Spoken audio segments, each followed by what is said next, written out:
Pipak? Bale, Zer? Nekatutala? bai, pila bat, aste honetan guraso bilerak ditut eta 25 familia dira. Bueno, 25 tama, ez? Bai, hori da. Maja, nik behin eukin nuen gela bat 15 ikasletakoa. Hala, eta zer moduz? Jo, pues maravilla, superongi. Jo, justo beste egunean entzun nuen ratio jaitsiko dituztela. Ke, ba, ez dago dirurik. Nola ez dagoela dirurik, non?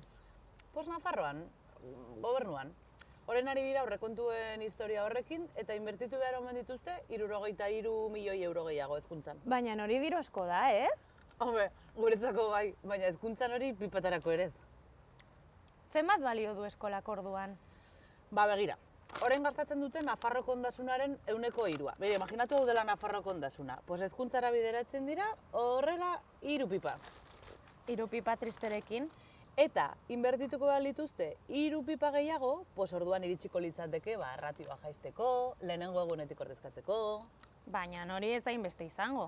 Ja, bagira, gobernu taldeak hasieran Txibit eta konpainiak errantzuten inbertituko zutela hezkuntzan 5%. Eta UNESCOk omendatzen du 6%.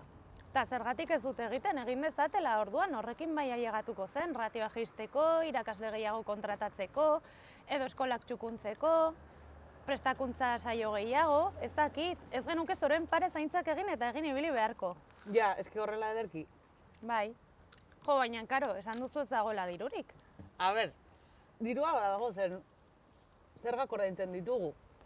Baina heredatutako zorrura ordaintzen ari gara eta bankuen erreskatea. Ja, Eta gero kontua da, pues dagoen diruarekin erabakitzea zer egin. claro. Ba, izan daiteke, abiadura handiko trena ordaindu, edo mediko gehiago kontratatu, edo Nafarroko ubidea handitu, edo irakasle gehiago kontratatu. Eta gero betikoa gehien dutenak ez direla gero gehien ordaintzen dutenak. Ja, eta gero guk pipatarako ere. Bai, eske horrela ezin dugu. Ui, seria.